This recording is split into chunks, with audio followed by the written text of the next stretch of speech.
তাইওয়ানকে নিজেদের ভূখণ্ড বলে দাবি করে চীন। তবে তাইওয়ানের দাবি তারা চীন থেকে সম্পূর্ণ স্বাধীন ও সার্বভৌম একটি দেশ। চীন তাইওয়ানের এই দ্বন্দ্ব অনেক পুরনো। এ দুয়ের মধ্যে বরাবরই নাক গলায় যুক্তরাষ্ট্র। তবে এবার চীনে হস্তক্ষেপ করলে আর রক্ষা নেই।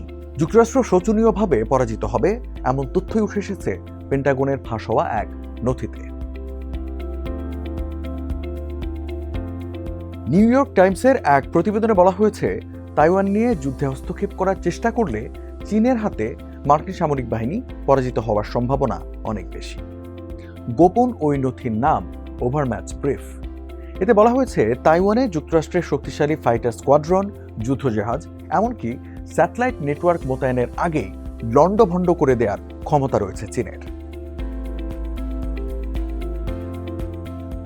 নথিটি সম্প্রতি হোয়াইট হাউসের ঊর্ধ্বতন কর্মকর্তাদের কাছে হস্তান্তর করা হয়েছে।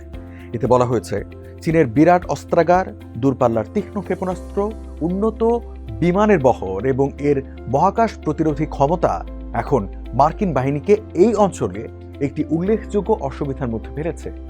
নথিতে বলা হয়েছে, চীন প্রায় ৬০০টি হাইপারসনিক অস্ত্রের ভান্ডার তৈরি করেছে, যা শব্দের চেয়েও ৫ গুণ বেশি গতিসম্পন্ন এবং আটকানো কঠিন।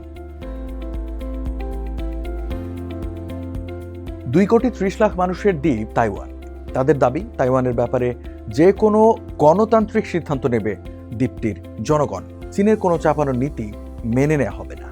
তবে চীন বহু আগে থেকেই এই দ্বীপকে তাদের অবিচ্ছেদ্য অংশ হিসেবে বিবেচনা করে। তাদের একীভূত করবে চীন, প্রয়োজনে বল প্রয়োগের মাধ্যমে হলেও তা করতে চায় বেইজিং।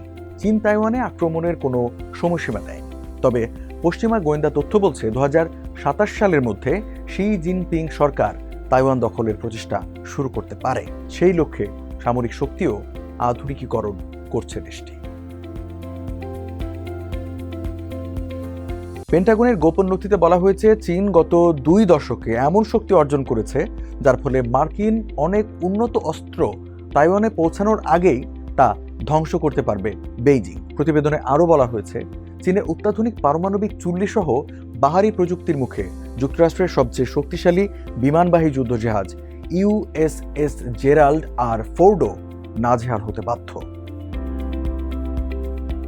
ফাঁস হওয়া ওই নথিতে আরও উঠে এসেছে, ইউএসএস জেরাল্ড আর ফোর্ড বিমানবাহী যুদ্ধজাহাজকে যুক্তরাষ্ট্র আসলে যতটা শক্তিশালী হিসেবে প্রদর্শন করে, এটি আসলে ততটা শক্তিশালী না।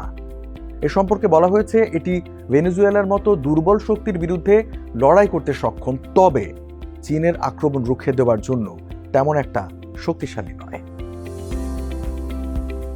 নথিতে বলা হয়েছে, ইউক্রেন যুদ্ধে পশ্চিমা অস্ত্র ব্যবহারের ফলে আমেরিকার প্রতিপক্ষরা এই অস্ত্রগুলোর দুর্বলতা এবং শক্তি সম্পর্কে জেনে যাচ্ছে।